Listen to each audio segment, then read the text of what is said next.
Allez, c'est parti. Alors, du coup, je vais continuer aujourd'hui le, le module du Zoom Camp. Ça fait un peu longtemps, je suis un peu perdu. Du Zoom Camp qui était sur le MLOps. Donc, on avait vu les premiers modules et ils ont mis un peu de temps à sortir les plus récents. Un peu de temps, je dis ça, c'était cet été.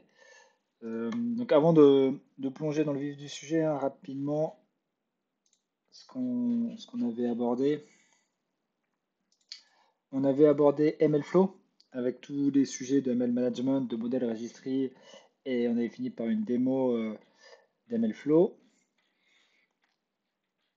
On, on était ensuite parti, si je me rappelle bien,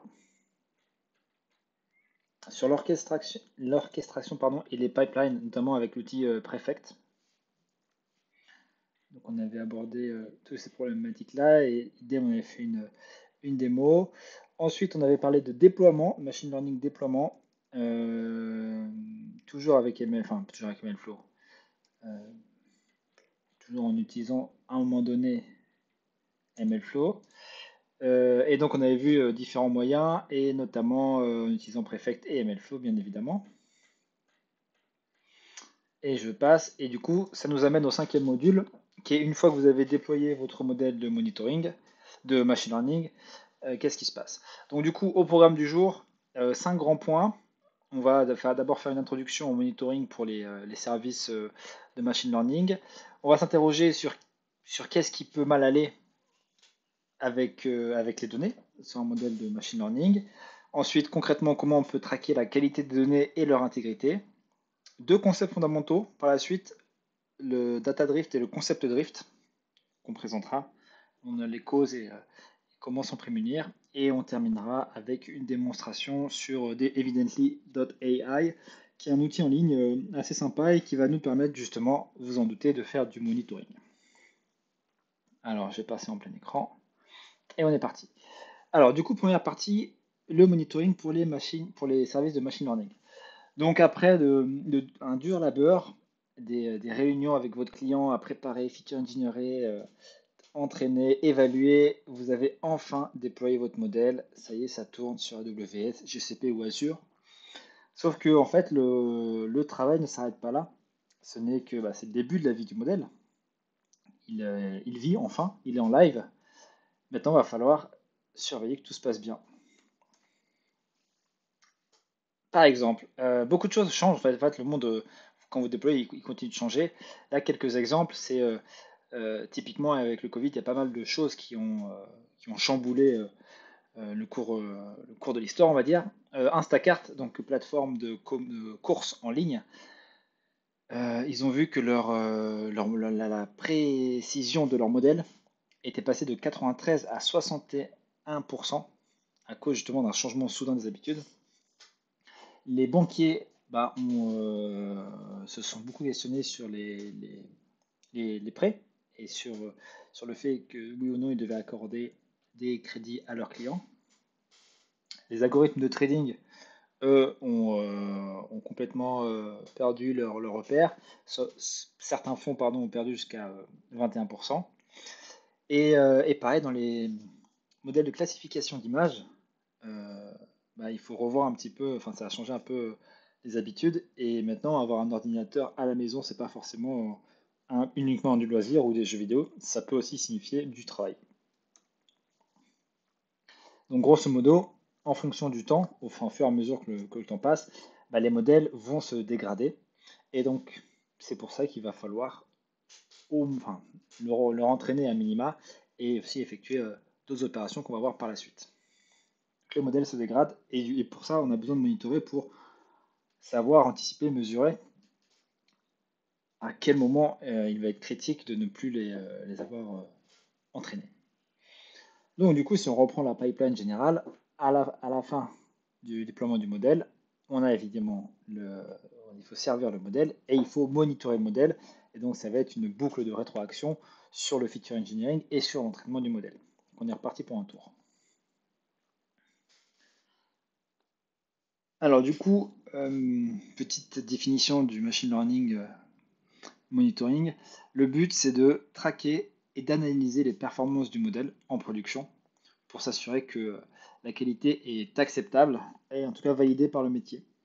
C'est aussi de fournir des avertissements ou en tout cas des aides à la décision sur les potentiels changements au plus tôt afin de les résoudre et d'éviter d'être dans des situations de crise.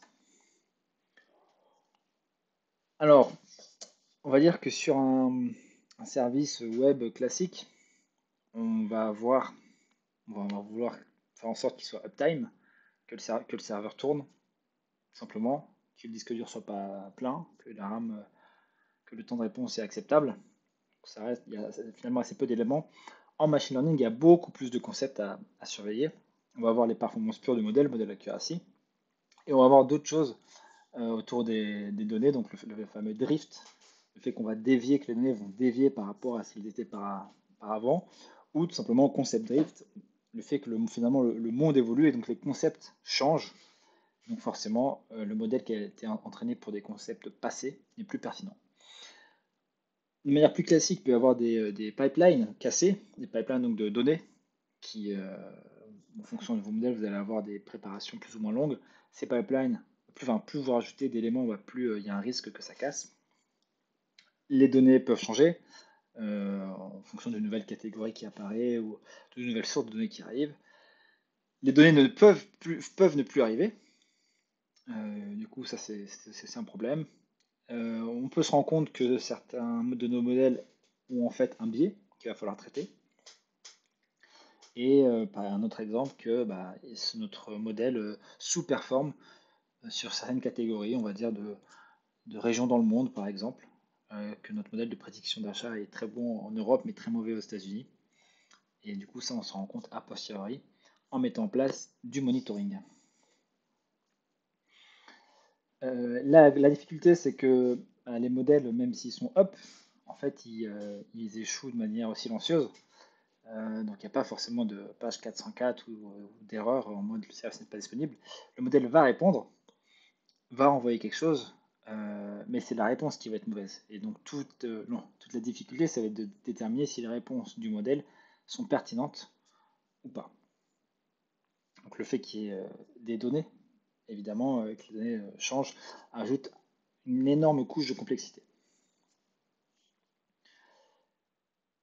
Un autre point, c'est que finalement, toutes les parties prenantes d'un projet ont des questions et des préoccupations différentes par rapport au modèle. Donc, du coup, ça va être très fastidieux à mettre en place du monitoring, mais il faut le mettre en place. Autant parce que en fait, il y a autant les équipes techniques qui vont vouloir s'assurer que ça tourne que les équipes métiers. Donc typiquement, le data scientist, lui, ce qu'il va vouloir voir, c'est peut-être la partie de dérive, data drift ou concept drift. L'utilisateur, lui, il veut s'assurer de toujours pouvoir croire et faire confiance à cette prédiction. L'équipe support va se questionner justement sur une réponse qu'il a reçue en se demandant pourquoi tout d'un coup certains emails sont marqués comme des spams. Le service de compliance va voir si le modèle est toujours en vigueur par rapport aux lois qui elles continuent à évoluer. Le data engineer vérifier que toutes ces pipelines fonctionnent. Le product manager, lui, va essayer de pousser dans ses retranchements pour voir quelles sont les limites du modèle. Et le data science manager, lui, il se demande si c'est le temps, si c'est l'occasion ou pas de rentraîner. Est-ce que ça vaut le coup? Est-ce que c'est nécessaire ou pas?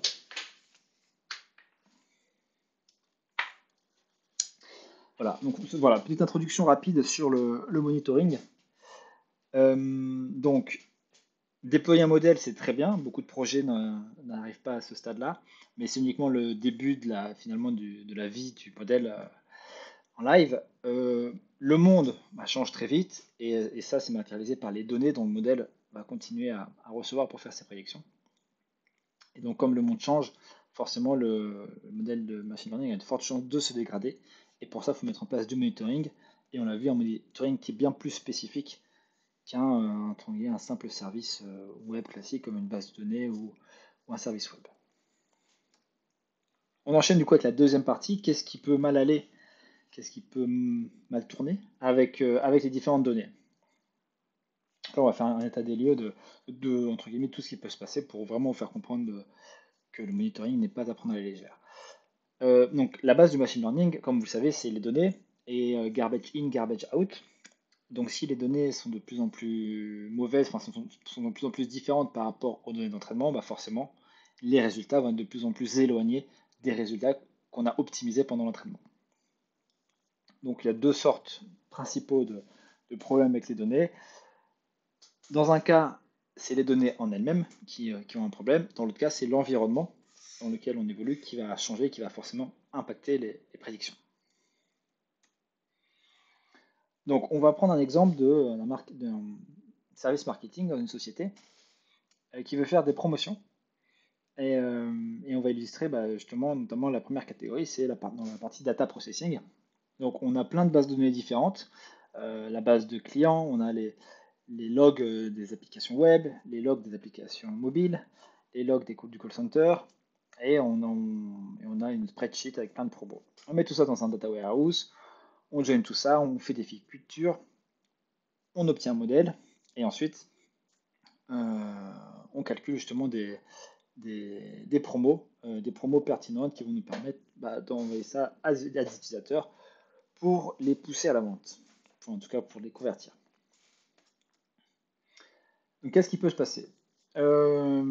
Typiquement, il y a une autre pipeline, elle peut pointer vers une version ancienne d'une table de données, ou il y a un conflit de version, qu'il y a une migration en tout début de chaîne qui n'a pas été propagée à votre niveau. Premier problème. Deuxième problème, la table a tout simplement été mise à jour, déplacée, et je sais pas, un changement de serveur ou autre, et pareil, ça pose un souci. Euh, Bad SQL, donc ça, typiquement, c'est quand, donc là, l'exemple qui est cité, c'est pour lorsque vous avez une action qui est spécifique à une time zone, puisque demain, en fonction de là où vous êtes, là où vous effectuez la requête, ça ne va pas effectivement avoir le même sens. Donc il va falloir être très spécifique, beaucoup plus spécifique dans les différentes requêtes qu'on va faire par rapport au modèle, si justement le modèle, entre guillemets, votre activité tend à évoluer. Mise à jour de l'infrastructure, donc il y a des choses qui sont changées, donc je sais pas, on enlève les espaces et on les remplace par des underscores, on met toutes les colonnes en minuscules et plus en majuscules, etc. Mauvaise pratique également, c'est d'avoir des choses qui sont codées en dur. Donc forcément, lorsqu'il va y avoir une mise à jour de ces features, il y a de fortes chances que ça se répercute sur la suite de la pipeline. Qu'est-ce qui peut se passer d'autre? C'est dans la création d'une feature. L'entraînement, enfin le modèle plutôt, n'a vu que des promotions qui allaient jusqu'à 50%. Et puis là, tout d'un coup, il y a un nouveau type de promotion qui est introduit à 100%. Et du coup, il y a plein de choses plein de features qui sont générées qui font pas forcément de sens. Et ça peut par exemple envoyer des valeurs négatives.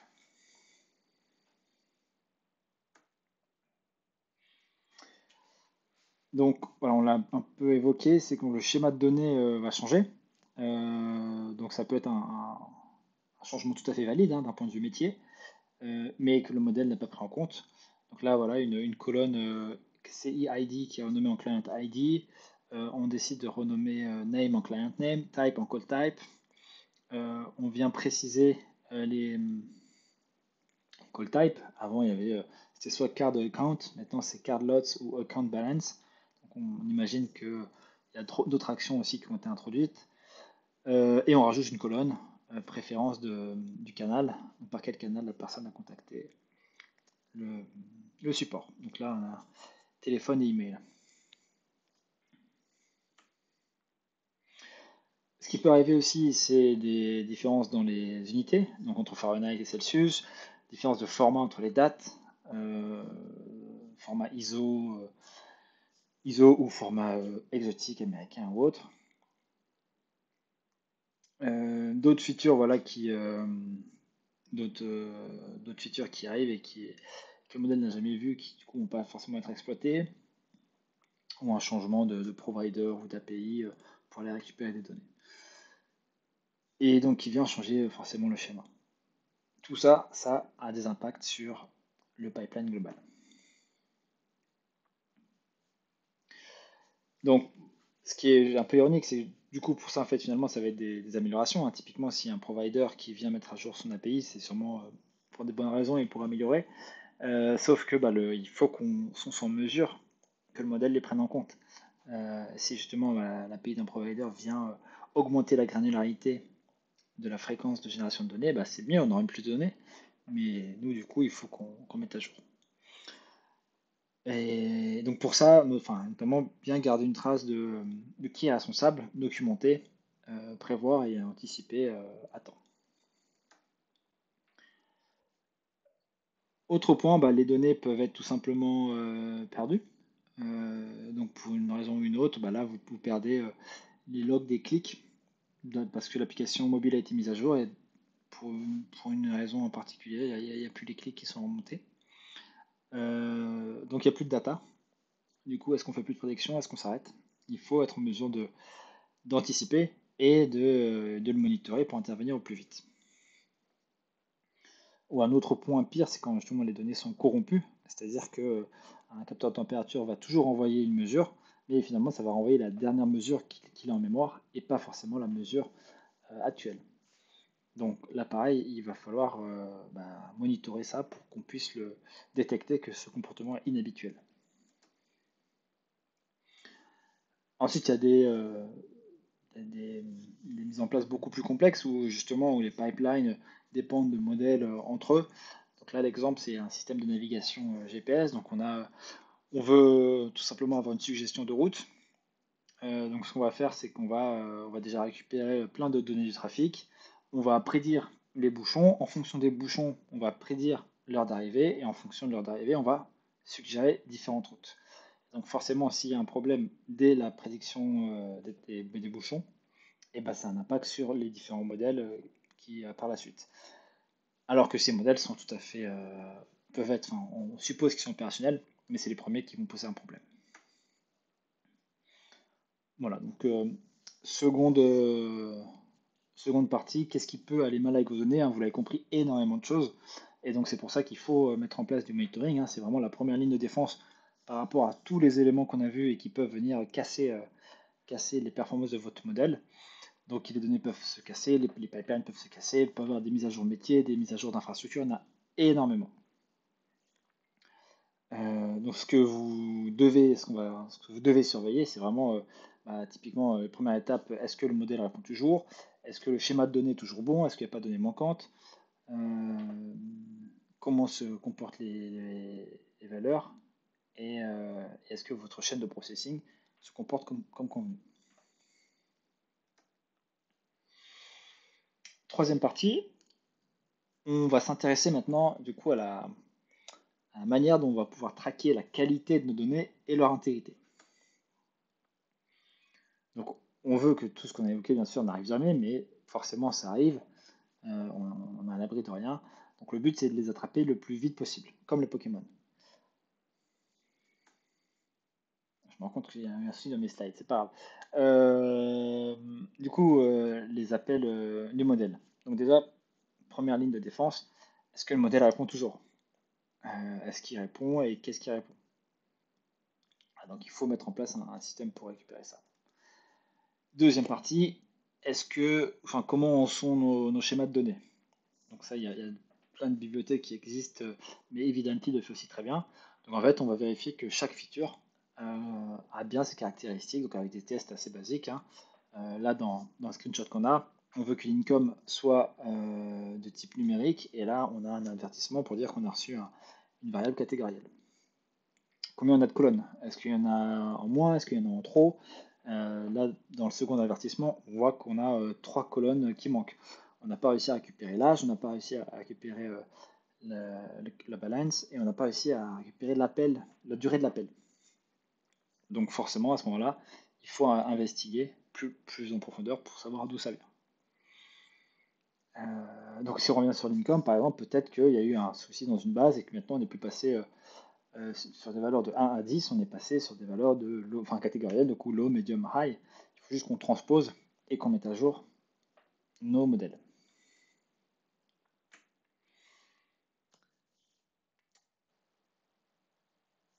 monitorer les données manquantes.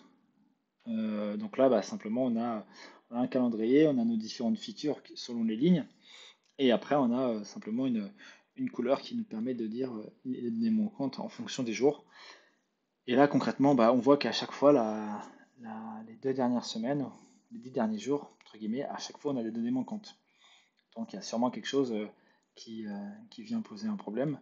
Peut-être, je sais pas, peut-être qu'il y a un serveur qui est trop plein et qu'il faut initialiser. Peut-être qu'il y a voilà, il y a tout un système de backup qui échoue. Bref. En tout cas, il se passe quelque chose et il faut intervenir. Et là, avec ça, on voit qu'on a toutes les features qui manquent, donc c'est pas bon. Pardon. Euh, L'étape suivante, on creuse un peu plus, c'est d'aller regarder si les valeurs des features sont bien cohérentes. Donc si on est habitué à voir la colonne âge entre 0,8, entre 0,18 et 0,8, enfin si plutôt on voit ça alors qu'avant on était entre 18 et 80, et bah du coup il y a sûrement une division par 100 qui est à intervenir et il faut comprendre où est-ce que cette division est intervenue. L'exemple de tout à l'heure, c'est un capteur de température qui se casse et qui va tout le temps envoyer la même valeur pour une semaine. Pareil, il faut traquer les différentes valeurs pour s'assurer que ce cas critique soit détecté.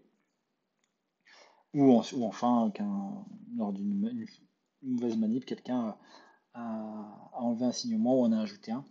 Et du coup, on a maintenant des chiffres négatifs sur le nombre de ventes. Donc pour ça, typiquement, on va utiliser de la statistique descriptive. Pas forcément de miracle. Il faut juste le mettre en place et le traquer et mettre un système d'alerting. Donc là, voilà. Donc, typiquement, la première partie, donc c'est pour évaluer les valeurs possibles de valeurs. Les valeurs possibles de valeurs. Ouais, c'est étrange. Donc en température, en bleu, on a les valeurs d'un certain capteur selon le temps, et en vert, l'étendue des valeurs possibles. Donc là, on voit que déjà au niveau des min et des max, on est bon. Par contre, on constate qu'il y a un comportement anormal depuis le 20 septembre, il est en valeur continue. Peut-être un souci. Les statistiques, l'idée c'est en fait, on va le voir par la suite, avoir un jeu de référence par rapport auquel on va comparer notre nouveau jeu de données de production et on va voir si la moyenne, la médiane, les écarts types, etc. sont relativement similaires pour s'assurer qu'on n'a pas de dérive. Et là, typiquement, on voit que c'est relativement similaire, sauf pour la troisième feature, la season, où on voit que avant c'est regroupé autour de la valeur centrale, et là, c'est en train de s'écarter. On a une partie en valeur tout à gauche et une partie en valeur tout à droite. Donc, il y a sûrement un souci avec cette feature qui est en train d'arriver. Donc voilà, donc, statistique descriptive, pas forcément plus de choses à dire, mais du coup très facile à monitorer, hein, pas de souci. Alors un peu plus compliqué, mais du coup ça va être la processing de features. Donc en reprenant notre exemple de marketing, on voit qu'il peut y avoir plein d'opérations qui sont réalisées selon les différentes catégories de features qu'on veut. Donc là sur des features du produit, sur des features d'activité, et donc il y a beaucoup de join, etc. Donc là, pareil, mais du coup, il faudra mettre peut-être des tests plus spécifiques, plus métier, mais tout à fait réalisable.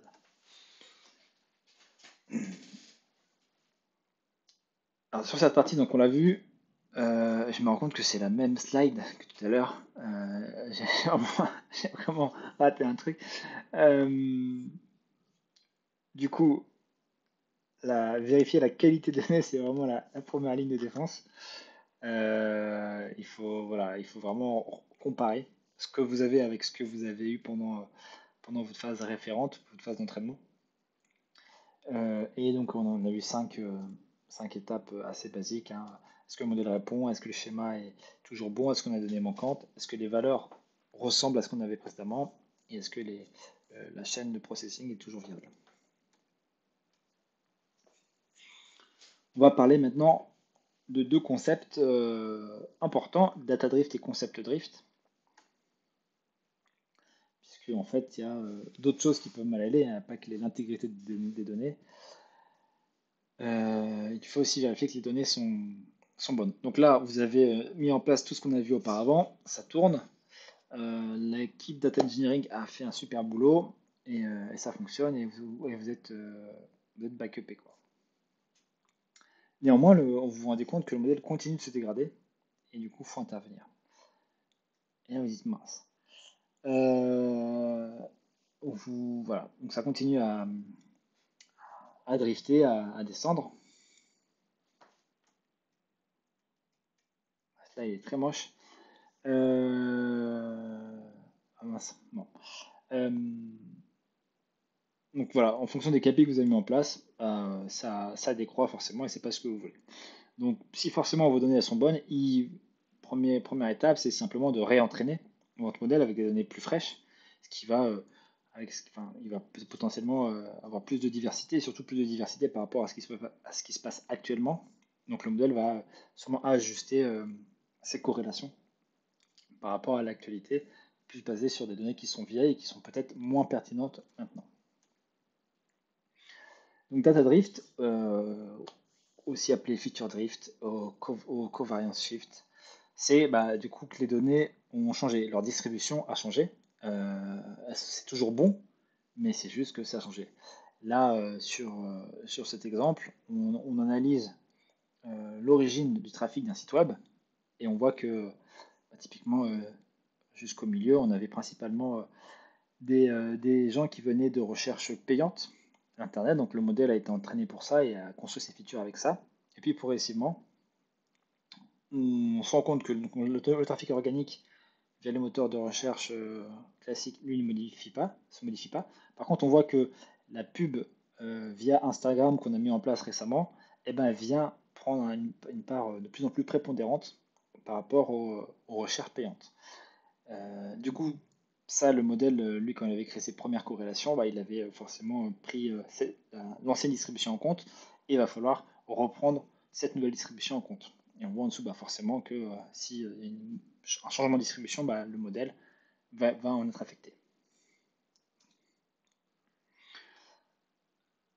Voilà, de la même manière, en fonction d'autres features, je ne sais pas si la moyenne d'âge des utilisateurs de votre application change, typiquement Facebook, ou sur TikTok qui avant était très centré sur les très jeunes et maintenant un spectre qui s'élargit, et il faut forcément mettre en continu le modèle pour prendre en compte les nouveaux utilisateurs ou prendre en compte un nouveau lancement géographique dans une zone.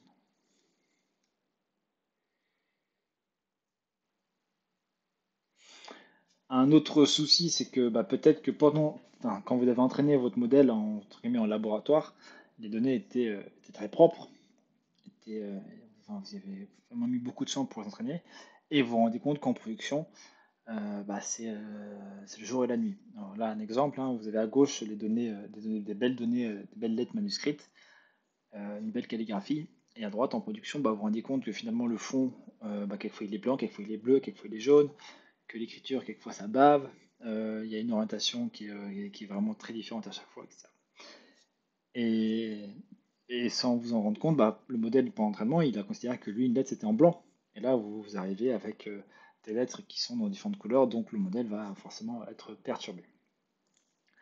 Donc la première chose à faire, ça va être de considérer ces données et de retravailler votre jeu de données. Ça, c'était le data drift. Donc, c'est quand les données en elles-mêmes changent. Deuxième gros concept, c'est le concept drift. Donc, c'est quand typiquement le changement de concept évolue. Euh,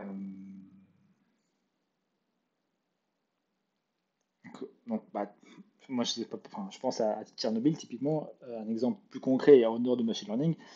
Avant Tchernobyl, le seuil pour déclencher une alerte par rapport au seuil de radioactivité était, je sais pas, on va dire à 10-3. Quand Tchernobyl est apparu, en fait, il y a eu une zone irradiée et on va dire que le seuil est passé à 10-1 pour éviter de déclencher beaucoup trop d'alertes. Donc on a simplement changé le concept d'alerte, euh, mais en soi, rien d'autre a changé. Ou lorsque vous venez ajouter, vous vous rendez compte que vous recevez je sais pas, des SMS pour le CPF, et du coup le concept de entre guillemets, de fraude doit maintenant inclure les appels, enfin, ou les SMS qui contiennent les mots-clés CPF ou autre. Donc, alors qu'avant, c'était quelque chose de tout à fait normal, maintenant ça devient un élément beaucoup plus fort dans le concept pour influencer votre modèle. Et donc l'évolution du concept drift ne se fait pas forcément de manière brutale, hein. Forcément, on a peut-être le Covid, hein, qui a changé pas mal de choses, mais ça peut être vraiment très, très linéaire, très progressif, en fonction de facteurs extérieurs. Voilà, des exemples. La concurrence qui lance de nouveaux produits et le fait que petit à petit, vos utilisateurs vont avoir de plus en plus de choix et leurs comportements vont progressivement évoluer, ce qui va impacter vos modèles de prédiction de vente. L'économie évolue en permanence, donc sur les prix immobiliers, en fonction de ce qui va se passer, une nouvelle ligne de métro qui est annoncée, des travaux, euh, une industrie qui s'installe ou une industrie qui s'en va, etc.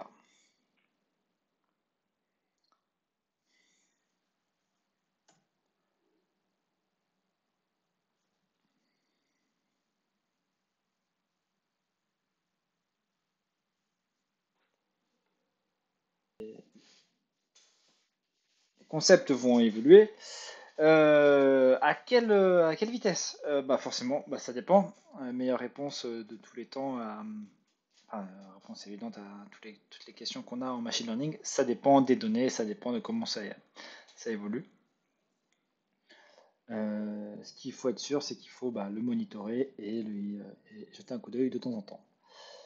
Euh, un, un concept drift qui est peut-être plus facile à monitorer, parce que ça va apparaître d'un coup, c'est du coup un concept drift soudain, comme la pandémie du Covid, où du jour au lendemain, boum, les lignes d'avion ferment, les frontières ferment également, et donc il n'y a plus de voyages, donc les prédictions de réservation et de prix sont tout de suite affectées.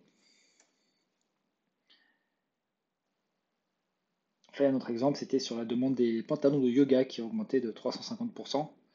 Donc du coup, le modèle n'avait pas du tout prévu ça. Il était plus sur certaines saisonnalités, et puis d'un coup, boum, ça a augmenté. Donc forcément, si c'est lié à la production, ça peut poser problème. Donc, le Covid, de manière générale, hein, est un fabuleux exemple pour ça, changement des taux d'intérêt sur les banques centrales, avec tout ce qui est le financement qui est impacté. Euh, et qu'il y a dès qu'un équipement qui est modifié, un nouvel équipement, forcément tous les concepts de panne forcément vont évoluer, donc que ce soit en plus ou en moins. Ou lorsque vous faites une grosse mise à jour d'interface, les clics ne sont plus les mêmes, les taux de conversion sont plus forcément les mêmes, etc. Et donc il va falloir mettre à jour tout ça pour suivre le parcours utilisateur de vos données dans ce cas-là. Donc, un des différents moyens, hein, le concept de base, c'est de réentraîner le modèle, évidemment. Mais il y a plusieurs approches. Soit vous réentraînez tout le modèle avec toutes les données que vous avez, donc celles d'avant et celles après le changement. Soit vous utilisez tout, mais cette fois-ci, vous utilisez des poids plus importants pour celles qui sont plutôt proches dans le temps, donc après le changement, mais en gardant des poids faibles pour celles qui sont d'avant. Ou si finalement, après le changement brut, vous avez suffisamment de data, vous pouvez conserver uniquement celles les plus récentes et dropper le reste. Donc ça, évidemment, ça va dépendre de la quantité de données que vous avez et de savoir si est-ce que de longtemps dans le passé, il s'est passé des éléments qui sont susceptibles de se reproduire et pour lesquels votre modèle de données a besoin de trouver des corrélations. Donc l'entraînement naïf n'est pas forcément le meilleur choix, hein. Il faut vraiment se concentrer sur le type de problème, comment c'est arrivé, etc.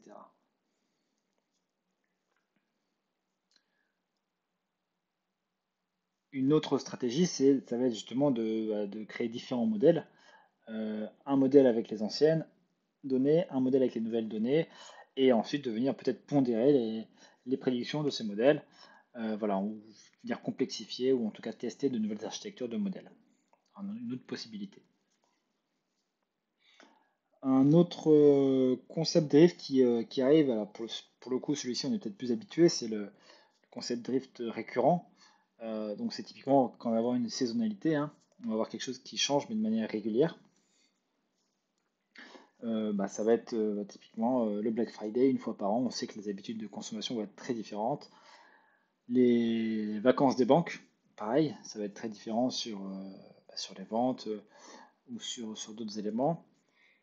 On sait que les bouchons ne sont pas les mêmes en fonction du jour de la semaine, en fonction qu'on soit en semaine ou en week-end, ou les habitudes de consommation, que ce soit en semaine ou le week-end. Donc comment on traite ça? Tout simplement, hein, il faut créer des features autour de la saisonnalité, des cycles, des changements qui peuvent arriver. Donc là, en général, il n'y a pas de nouveauté, hein, ça arrive pas, enfin, c'est pas quelque chose qui arrive du jour au lendemain, c'est quelque chose que vous avez déjà vu, mais ça reste finalement un concept drift. Euh, Si vous savez qu'il y a un prochain premier gros élément qui arrive, l'idée c'est peut-être de trouver des données proches qui essaient d'imiter autant que faire se peut en fait le phénomène qui va arriver pour l'anticiper et faire en sorte que le modèle soit le plus proche possible de la réalité. Un autre élément, c'est aussi finalement que le métier peut venir également ajouter des trucs, des éléments manuels pour venir corriger finalement à la mano certaines caractéristiques du modèle. Donc voilà ce qui termine donc, cette partie sur le data drift et le concept drift. Donc s'il faut retenir, tous les modèles se dégradent. Quelquefois, c'est lié à la mauvaise qualité des données, à des pipelines qui se cassent, etc. Mais si vous avez mis en place tous les éléments de monitoring qu'on a évoqués jusque-là et que ça casse pas et que les données sont toujours là, il faut toujours rester vigilant car on a deux drifts qui peuvent arriver. Data drift, les données finalement changent dans leur distribution. Donc, le modèle va performer moins bien selon une nouvelle catégorie de clients ou une nouvelle catégorie de région. Deuxième concept, le deuxième drift, le concept drift. Donc là, c'est justement dans la définition elle-même, donc dans les relations. Le monde change et donc le modèle a besoin de la même manière de se mettre à jour par rapport à ça.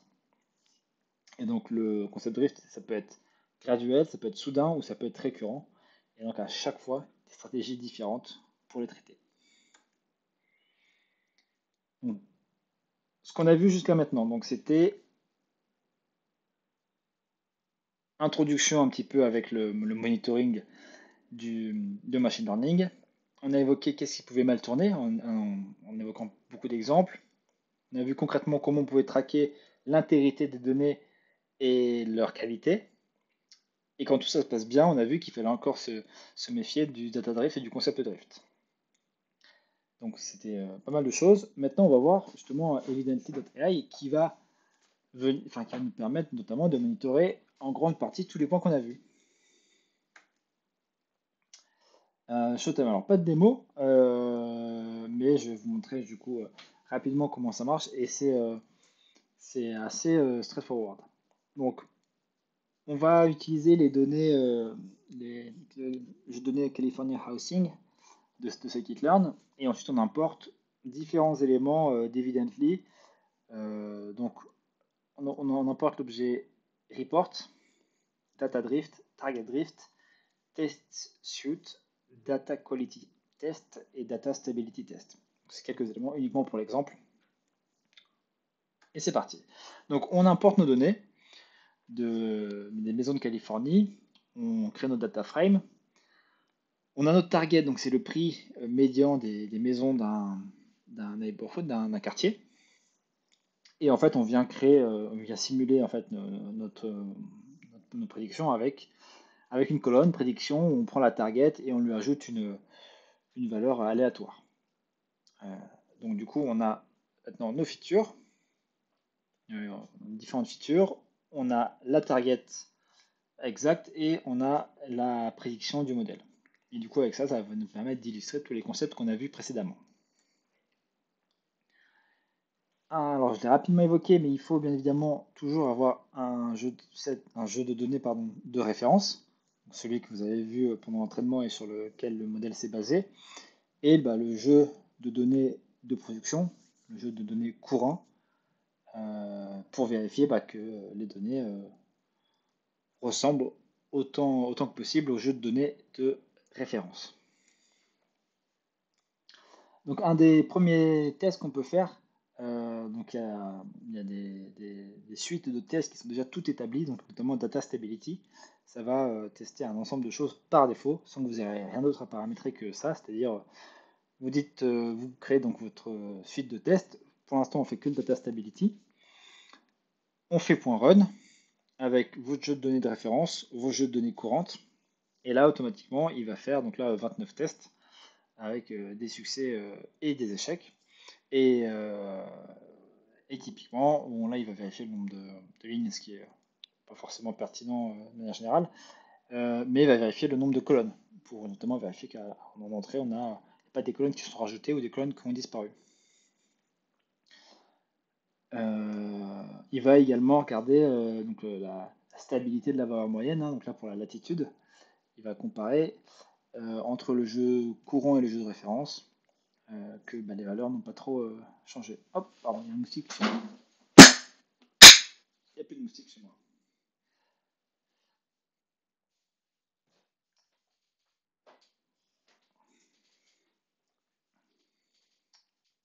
Voilà, donc Data Stability, euh, si j'ai le temps, on fera peut-être une démo où on pourra rentrer plus en détail. Euh, un autre élément, c'est le Drift Report. Donc le Drift Report, c'est un peu différent, puisque ça va... enfin, entre guillemets, dans Evidently, il y a les tests et il y a les reports qui sont deux objets assez distincts. Là, on prend un rapport par défaut, donc Data Drift et Target Drift. C'est ce qu'on va suivre et on run de la même manière, jeu de référence, jeu courant, et on lance ça. Et là, par défaut, on va voir en gros qu'il n'y a aucun data drift qui a été détecté par rapport au seuil qu'on avait défini. On avait défini 10 colonnes et donc toutes ces 10 colonnes se sont bien comportées. Ce qui est intéressant, c'est que on va avoir pour chacune des features, on va avoir ces éléments-là, enfin les différents éléments qu'on voit, c'est-à-dire graphiquement pour la distribution. Est-ce qu'il y a eu un data drift? Quel outil statistique est utilisé pour calculer le drift ou pas? Donc là, c'est la Wasserstein distance et donc le score qu'il a eu sur ce test-là en particulier. Vous pouvez voir dans la documentation d'Evidently.ai, il y a justement les différents tests qu'il utilise par défaut. Donc c'est en fonction du nombre de valeurs, du mode et de la fréquence des données. Et bien évidemment, tout ça, c'est paramétrable. Lorsque vous cliquez sur une donnée, vous allez avoir ça, donc plus de détails sur comparer vraiment valeur par valeur les distributions de données. Vous pouvez bien évidemment donc venir customiser vos différents tests en fonction de ce que vous voulez tester. Donc là en fait, je viens construire un jeu de test avec pour savoir s'il y a des colonnes avec des nuls, des lignes avec des nuls, le nombre de constantes possibles par colonne, est-ce qu'il y a des lignes dupliquées, est-ce qu'il y a des colonnes dupliquées, etc., etc. Donc il y a encore énormément de choses. Et par défaut, donc ça, on veut que ça affiche le résultat sous forme de HTML. Donc c'est intéressant, là je parle rapidement du HTML, puisque de cette manière vous allez pouvoir l'intégrer facilement et le déployer sur des serveurs web pour le partager avec les parties prenantes. Donc là, notre jeu de test personnalisé, voilà, donc on n'a que des succès sur ce test-là en particulier. Il a testé s'il y avait des valeurs nulles, on avait bien un threshold à 0. Donc valeur nulle sur les colonnes, sur les lignes, des valeurs constantes ou des lignes dupliquées, on n'en a pas eu. Tout s'est bien passé. Ce qui est intéressant, c'est que finalement tous ces résultats qu'on a vus sous forme HTML, ils sont également récupérables sous forme de JSON, ce qui va nous permettre en fait d'inclure et de faire des conditions avec du code pour les intégrer dans des pipelines ou du CI, du CI, ce genre de choses. Petit focus sur les outils dans Evidently pour observer la qualité des données. Donc vous pouvez donc, faire lancer une opération de vérification de la qualité de données et en fait ça va vous mettre les différentes grandes valeurs de statistiques descriptives entre le jeu de référence et le jeu courant. Donc là on va voir qu'on a le même nombre de variables, qu'on a le même pourcentage de cellules manquantes, le même nombre de features catégoricales, le même nombre de features numériques, de features temporelles, etc. On voit que là on a une feature constante, alors qu'avant on n'en avait pas. Alors c'est peut-être lié au fait qu'on ait aussi beaucoup moins de données, hein. Du coup on a moins forcément de diversité, etc. Dans le détail, là vous avez le détail d'une feature catégorielle, donc là voilà site, où on va avoir le nombre de valeurs uniques, la valeur la plus commune, etc. Donc, en un clin d'œil, vous pouvez superviser cette feature. Sur les features numériques, on va avoir les statistiques descriptives les plus classiques, hein, la moyenne, le count, l'écart type, la médiane, les valeurs uniques, la valeur la plus commune, etc. Et pareil, toujours un graphique. Donc là, on voit que très clairement, il y a quand même une variation forte entre le jeu de référence et le jeu courant. Sur les données temporelles, pareil, on va avoir les valeurs importantes, première, dernière valeur, nombre de valeurs manquantes, et un graphique qui montre l'évolution. Voilà, apparemment tout se passe bien, on est toujours au 1.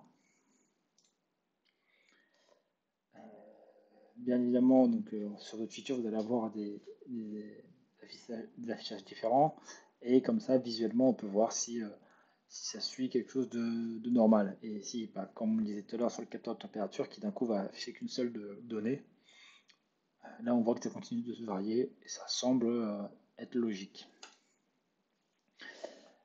Evidently va aussi pouvoir vous donner les deux cartes de chaleur. Donc carte de chaleur entre features sur le jeu de référence, carte de chaleur sur le jeu courant.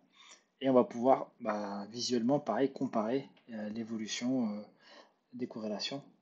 Donc là, on voit qu'on avait une corrélation très forte entre le count et la température. À la température, corrélation qui a diminué. Sur la suite, pareil, ici on avait une corrélation 30% et qui est complètement disparu sur le jeu courant. Donc, à investiguer pour la suite. Là, on a vu ce qui est sur la qualité des données. Maintenant, sur la performance du modèle, on a également un objet de rapport sur Evidently. Donc en tout, il y a 12 composants qui sont tous interactifs. L'idée, c'est qu'à chaque fois, il va comparer les prédictions et faire plein de choses. Donc là, on a voilà, un petit aperçu de tout ce qui est possible. Donc je vais commenter quelques éléments seulement. Hop, pardon. Basique, typiquement, c'est la qualité du modèle en grosso modo, hein, selon différentes métriques. Donc la MAE, la ME ou la MAP. Et comme ça, on voit visuellement s'il y a une grosse différence avec l'écart type à chaque fois, hein. Donc là, on voit qu'on avait un gros écart type. L'écart type est la même chose, mais le map a bien varié. Une comparaison entre les prédictions sur le jeu de référence et les prédictions sur le jeu courant.